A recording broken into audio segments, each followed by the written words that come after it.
पूछा था। बात समझ में आ रही है? इसलिए हमने 3 मरतबा पूछा था कि पढ़ा दे, पढ़ा दे, पढ़ा दे, मगर जब तुमने कब पढ़ा दो, पढ़ा दो, पढ़ा दो, तो हमने पढ़ा दिया। और ये तो तुम भी जानते हो पढ़ाई किसकी जाती है? जिंदा की नहीं पढ़ाई जाती है, बल्कि मुर्दा की पढ़ाई जाती है। जाओ ले जाओ जाके दफन कर दो। वो जात का नाम है अब्दुल कादिर जिलानी, बहुत बड़ी जात है। बहत्तर असरार के हवाले से अब सुने, सरकार गौसे आज़म रज़ी अल्लाह तआला अन्हु की बारगाह में बहुत बड़े आलिम दीन 100 किलोमीटर सफर करके आए। आखिरी बात और कर लें। अच्छा ये बताओ बेचैन तो नहीं हो रहे? 1 घंटे के करीब हो गया, घबरा तो नहीं रहे? जरा बोलें सुभान अल्लाह। बस आखिरी बात क्लोज करने लगा हूं, खत्म करने लगा हूं। सरकार गौसे आज़म रज़ी अल्लाह तआला अन्हु की बारगाह में 100 किलोमीटर का सफर किया। क्या हाल है? 100 किलोमीटर का सफर। कितना सफर? 100 किलोमीटर। किस लिए? जैसे आज हम और आप करते हैं, कोई बरेली शरीफ जाता है ना, कोई बिलग्राम शरीफ जाता है, कोई महाराणा शरीफ जाता है, कोई और किसी खानका में जाता है और जाके यार चलो बुजुर्गों से मुलाकात करेंगे, कुछ फैजान मिल जाएगा, चलो फला बुजुर्ग की बारगाह में जाते हैं, वहां से कुछ मिल जाएगा। तो ये 100 किलोमीटर का सफर करके, कितना सफर? गाड़ी नहीं, देख ले गौर कर, मोटरसाइकिल नहीं, प्लेन नहीं, ट्रेन नहीं, कोई चीज नहीं। हकीकत तो ये है कि उस जमाने में साइकिल भी नहीं थी, पैदल लोग सफर करते थे। पैदल सफर करके, जहन हाजिर रखें, पैदल सफर करके सरकार गौसे आज़म रज़ी अल्लाह तआला अन्हु की बारगाह में जैसे बगदाद में हाजिर हुए। बहुत भाई 100 किलोमीटर का सफर कोई आसान तो है नहीं पैदल करना, और रेगिस्तान की वादियां, गर्मी का हालात, सफर करके आए। किससे मुलाकात के लिए? सरकार गौसे आज़म से। अब जैसे मुलाकात के लिए आए तो आपने बगदाद में आने के बाद पूछा कि ये बताइए कि हजरत अब्दुल कादिर जिलानी से मुलाकात कहाँ होगी? तो किसी बताने वाले ने बताया कि जाओ आप बगदाद में जामा मस्जिद में चले जाओ, हजरत से मुलाकात हो जाएगी।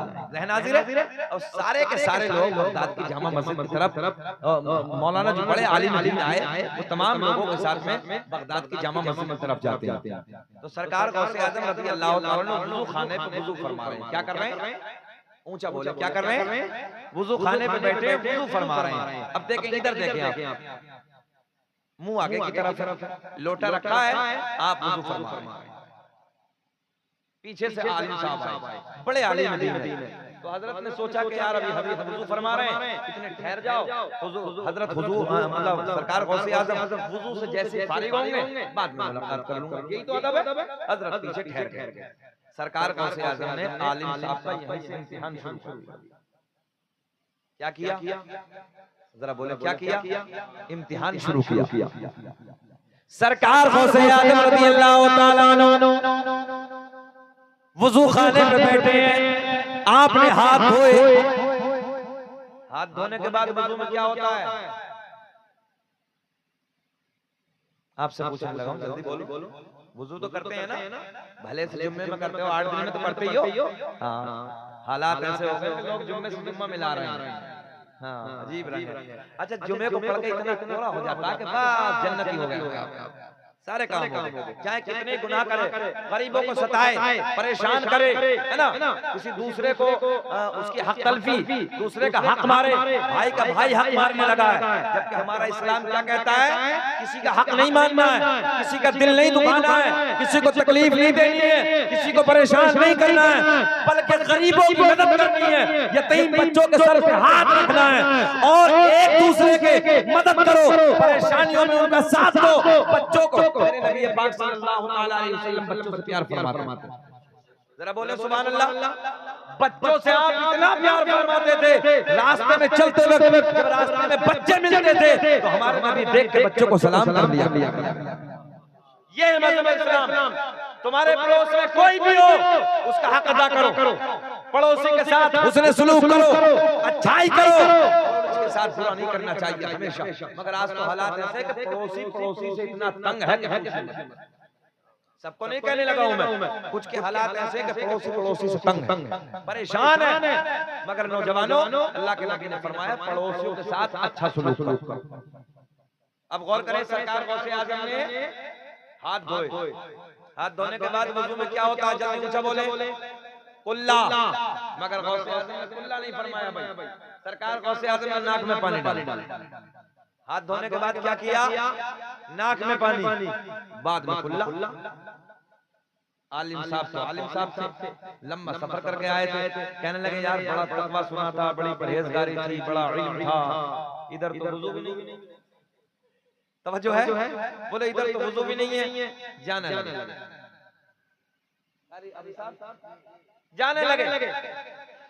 सरकार गौसे आज़म वुजू खाने पे खड़े हो गए। वुजू खाने पे खड़े होने के बाद आपने मुस्कुरा के फरमाया मौलाना, तवज्जो है, मौलाना कहाँ हो रहा है जाना, कुछ तो फरमाना, लौट के वापस आना। अब तो मुस्कुरा जाना, अरे बोल दो मुस्कुरा के सुभान अल्लाह। आलिम साहब वापस आए, कहा कैसे हुआ जाना, बोले हुजूर आपसे मुलाकात के लिए आया था। बोले फिर, बोले बड़ा तकवा सुना था, बड़ा इल्म सुना था, बड़ी परहेजगारी सुनी थी, 13 ज़बानों में दर्स देते हैं, बड़ा इल्म है, बड़े बड़े फतवे बगदाद में आके हल होते हैं। बोले हुजूर आपको तो वुजू का तरीका भी नहीं, समझो है, आप पे तो वुजू का तरीका भी नहीं है।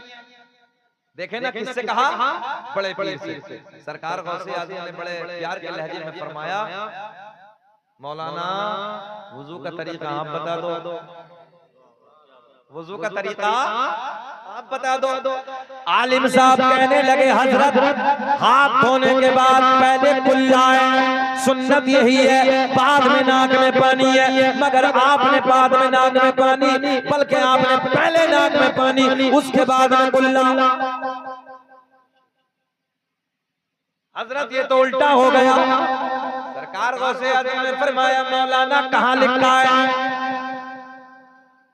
बाबू थोड़ी देर और बर्दाश्त कर लो, बस 5-10 मिनट, बेचैनी तो नहीं हो रही है?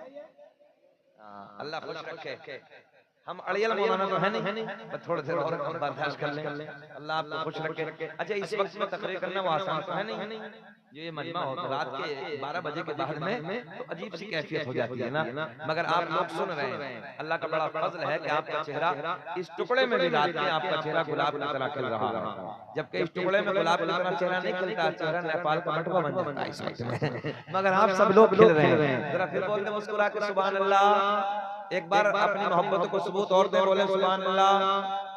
आलिम साहब ने क्या कहा, बोले हजरत हाथ धोने के बाद पहले कुल्ला है, बाद में नाक में पानी, आपने पहले नाक में पानी बाद में कुल्ला। सरकार गौसे आज़म ने मुस्कुरा के फरमाया मौलाना कहाँ लिखा है, कहने लगे मेरी लाइब्रेरी में, मेरे घर पे जितनी मसाइल की किताबें हैं सारी किताबों में यही तरीका है,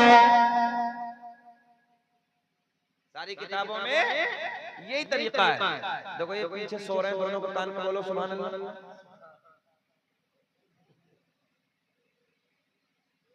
जलसे में अगर कोई सो जाए उसे जगाने का तरीका बताएं, उसके कान में बोलो सुभान अल्लाह, तो उसे ऐसे लगता है जैसे कब्र में मुनकर नकीर ने उठाया है। हाँ थोड़ी देर बाबू, थोड़ी देर।